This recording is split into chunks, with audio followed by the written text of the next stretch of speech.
Bismillahirrahmanirrahim. Allahumma sholli wa sallim ala sayyidina Muhammadin wa ala alihi wa sahbihi asma'in nama ba'du. Ini saya urun nerangkan maulid. Diba itu kitab kesayangan Habib Ali. Habib Ali sebelum ngarang Simtud Duror itu beliau nginduk kitab apa? Diba, masyhur. Jadi saya ulang lagi ya, kalau Diba sama Berjanji lebih ke tarikh, kalau Habib Ali ke Isyaq, semuanya baik. Saya baca semua. Saya niru Habib Ahmad Al-Habsyi Pasuruan, pernah tak tanya, kenapa kalau maulid baca tiga-tiganya? Ben gak asobiah Gus, ben keduman kabeh. Saya itu setengah hafal semua, tiga-tiganya setengah hafal semua. Berjanji cerita, Al-Haditsus Diba, yang ini Diba, Al-Haditsus Tsani an Yasar bin Atha an Ka'bil Ahbar. Kata Ka'bil Ahbar, saya ngaji sama bapak itu Taurat itu khatam. Tapi saya itu iskal itu janggal. Kenapa ada satu lempiran yang nggak diajarkan? Disimpan fisunduk. Jadi orang Yahudi itu ada baiknya. Mestinya kalau mangkal kan dibakar supaya hilang jejak. Enggak. Karena Yahudi itu ada unsur nubuah.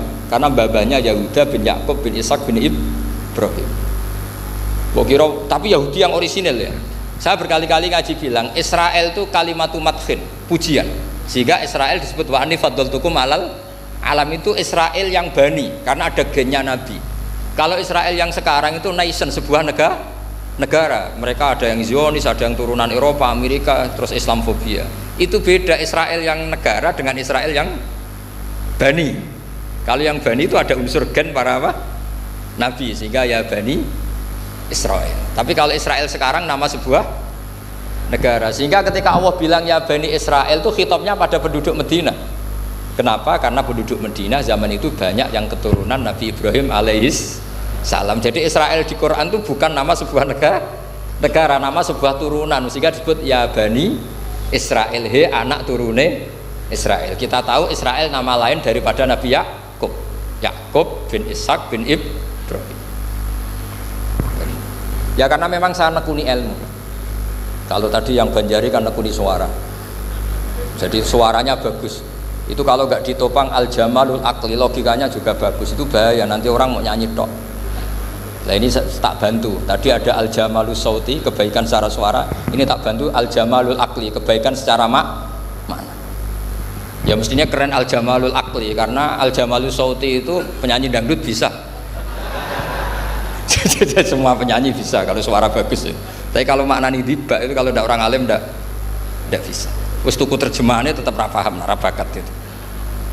Nah, saya teruskan. Falam mama tabi, orang Yahudi itu unik. Wong dia benci kok naskah itu tetap disimpan. Terus kata Ka'bil Ahbar, falam mama tabi fatahtuhu, ketika bapak saya meninggal, kotak ini tak buka. Faidan fihi nabiyyun yakhruju akhir zaman. Di situ ada keterangan bahkan akan ada nabi yang keluar akhirat. Mauliduhu bi Makkah wa hijratuhu bil Madinah wa sultanuhu bis Syam. Kerajaannya itu di Syam. Bareng Ka'bil Ahbar ini sebetulnya menangi Rasulullah SAW, tapi dia nggak mau iman karena Nabi itu nggak lengkap menurut dia. Ini Muhammad sudah benar lahirnya di Mekah, wafatnya di Madinah, tapi masih kurang satu, wa sultanuhu bis Syam. Zaman itu Syria, Lebanon, Palestina masih di bawah pasukan salib, pasukan Nazaret. Sehingga dia mikir, katanya kerajaan Islam ada di Syam, ini kok Muhammad nggak jadi raja di Syam. Sehingga dia menunda imannya, yuakhiru islamahu. Bareng era Sayyidina Umar, beliau bisa menaklukkan Baitul Maqdis. Terus dia iman. Makanya imannya Ka'bil Ahbar itu era Sayyidina Umar, karena sudah masuk definisi ketiga wa sultanuhu bisyam, kerajaannya Nabi ada di Syam. Iman. Sekali iman langsung pinter deh. Wong sedurunge baca kitab Samawi banyak. Sehingga Sayyidina Umar kalau mau tanya kitab Samawi ya tanya Ka'bil Ahbar. Karena beliau itu Nabi sudah benar maulidu bi Makkah wa hijratu bil Madinah wa sultanuhu bisyam. Rasulullah ketika wafat atau intaqala ila rafiqil ala itu belum menangi Islam naklukkan mana Palestina itu. Tapi Nabi itu kasef. Nabi itu nak kasef itu ya lucu. Makanya kalau ada kiai lucu itu ya anggapnya niru Nabi. Nabi itu lucu. Ada sahabat itu gak pati ganteng, pendek gak pati ganteng, namanya Surakoh. Itu digojlok sama Nabi. Surakoh, Bagaimana kalau kamu suatu saat itu pakai tas itu apa? Mahkotanya Raja Syam, Raja Kaisar. Ya Suraka ya dianggap Nabi Gujan gitu aja. Nabi Gujan naik cerita. Singkat cerita, suatu saat Umar itu mengalahkan kerajaan itu, Kaisar itu dikalahkan Umar. Saking takutnya lari, mahkotanya itu jatuh disaksikan Suraka. Terus ingat, dulu Nabi pernah ngendikan itu disuruh pakai saya. Akhirnya sama Suraka dipakai. Ya tetap orang ganteng, orang ganteng. Itu padahal sudah pakai mahkota Kaisar.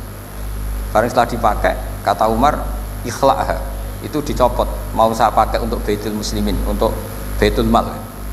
Kata Suraka, bukankah Nabi ngendikan kalau ini yang pakai saya? Jawabnya Umar, innama yaqulu Rasulullah litalbisaha walam yaqul litamlikaha. Kata Nabi hanya ngendikan kamu disuruh pakai tapi tidak disuruh memiliki. Kayak apa Rasulullah kasefnya? Itu kata orang-orang yang pernah ke Turki. Saya belum pernah ke Turki, tapi saya hafal hadis sahih ini. Itu ditulis di masjid Turki itu, la taftahunnal Konstantinia, kamu akan bisa mengalahkan pasukan Konstantinopel. Itu dikalahkan setelah 1000 sekian tahun dari wafatnya Nabi. Kayak apa kasufnya Nabi? Karena Nabi wa ma yantiqu anil hawa in huwa illa wahyu. Coba kalau Nabi kayak pengamat, ngomong apa yang kira-kira terjadi? Wah itu kan mesti keliru semua karena berdasar akal. Tapi kalau Nabi berdasar apa? Kasuf itu satu kenyataan yang dipertontonkan Allah Subhanahu wa taala. Terus kedua, alamat Nabi itu pakai sandi. Sandi itu sesuatu yang enggak jelas tapi menjadi jelas bagi ahlinya. Saya ulang lagi, sandi itu kayak sandi di militer itu. Atau sandi di KPK itu ada sandinya. Sandi itu ya kata sandi. Saya pernah diceritani Pak Busro Muqaddas ketika ketua KPK itu lucu. Wah, sandinya koruptor saya tambah kacau Pak. Itu kalau bilang uang itu kalau yang kemarin rame kan apel Amerika sama apel Malang. Kalau apel Amerika berarti US apa? Dolar. Kalau apel Malang berarti apa? Rupiah. Setelah KPK tahu sandinya diganti Ustadz. Jadi koruptor kalau mau korupsi nelpon temannya. Loh ini Ustadznya sudah siap loh, kamu gak ikut pengajian. Itu sempat penyadap KPK itu gak mau ngecek. Masa orang pengajian dicek? Ternyata ya gak ada acara pengajian. Ustadz itu maknanya uang. Koruptor saking ngerti itu disadap KPK itu sandinya gimana? Datang nggak ke sini, ini ustadznya sudah siap, ini ada pengajian. Hampir KPK itu nggak ngecek karena pengajian, ustadznya sudah siap. Setelah digerebek ternyata ustadz tuh sandi dari makna apa? Uang. Gak kurang ajar itu ustadz katanya.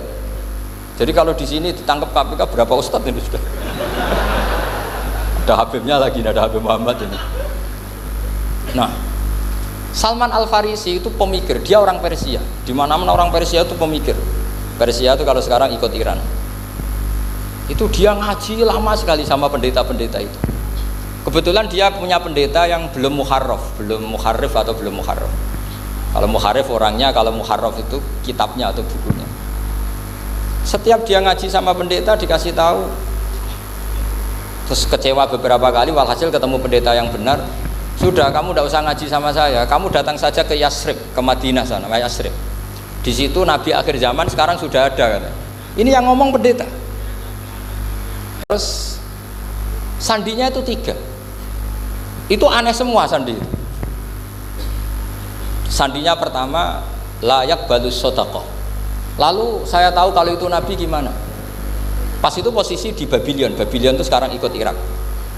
Babylon itu ikut Irak. Dia orang Persia, kira-kira sekarang Iran.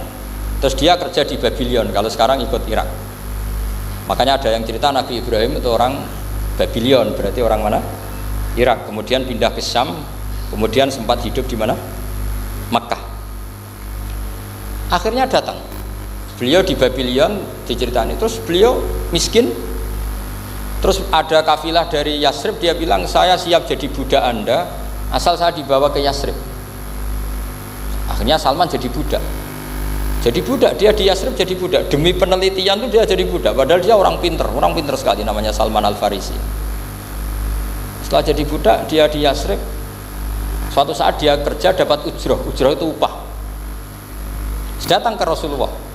Ya Muhammad, manggilnya masih jangkar. Ya Muhammad, saya punya banyak uang, kamu kan punya sahabat banyak, punya santri banyak, ini tak sedekahkan ke kamu. Apa kata Nabi? Sahabat dipanggil semua, halumu ilayya, kesini, ini makan, ini ada sedekah. Terus kata Salman kenangannya, walam yakhud min hasean. Bahkan sebagian riwayat mengatakan falam yamussa, Nabi nyentuh saja gak mau, karena diistilahkan sedekah. Terus kata Salman, hadhihi wahidah, ini satu alamat. Itu sandi, nggak ada yang tahu kecuali ahli kitab. Setelah seminggu, 2 minggu dapat uang lagi. Ya Muhammad, hadhihi hadiyatun laka, ini hadiah untuk kamu. Nabi langsung ikut dahar. Hadhihi sintan, ini 2. Kalau logika kita pakai pengamat, bedanya apa? Sedekah ya dapat, hadiah ya dapat. Kan nggak ada bedanya sama sekali. Ternyata itu sandi. Sandi wala apa wayak balus hadiah, tapi walayak balus sedekah. Nabi itu nerima hadiah tapi nggak nerima sedekah. Bagi orang kebanyakan kan bedanya apa? Sama-sama dapat. Kiai pakai duit 1 juta, mbok arani sedekah ya ditampa. Mbok kei 50.000 diarani hadiah ya ditampa. Sementing kan duit. Tapi kalau Nabi tidak bisa seperti itu. Kalau dikatakan sedekah nggak mau nerima, kalau hadiah akhirnya wah ini sudah ada 2 alamat. Jadi alamat tuh ya kadang aneh, masa sedekah sama hadiah dibedakan. Terus ketiga, wafi katifihil aisar khotamun nubuwah mislu baidotin nu'amah. Di apa katifil aisar, apa kalau orang sini bilang apa? Pundak yang kiri itu ada khotamun nubuwah, ada alamat bahwa beliau adalah nabi akhir zaman, yaitu mislu baidotin nu'amah, kayak semacam telur manuk darah. Wah itu pusing, waduh caranya ngelihat gimana? Dia berkali-kali datang ke situ. Nabi itu orangnya priayi, jadi sering pakai baju. Kalau Nabi ini jenengan sering blodor gampang, ini kan Nabi kan sering priayi. Tapi Nabi itu memang unik. Ketika Salman ke situ, pas beliau mau wudhu, biasanya nggak pernah pakai buka baju. Nabi dibuka bajunya. Akhirnya Salman fa'aqabba alaihi, bersungkur di depan Nabi, kemudian mengatakan amantu bika ya Rasulullah. Karena ada 3 alamat. Lagi-lagi 3 itu juga didapatkan dari ahli kitab. Makanya di awal-awal Islam itu ahli kitab itu luar biasa. Meskipun akhirnya di akhir-akhir masalah karena banyak oknum yang mentahrif itu. Jadi saya mohon ilmu-ilmu seperti nggak boleh hilang.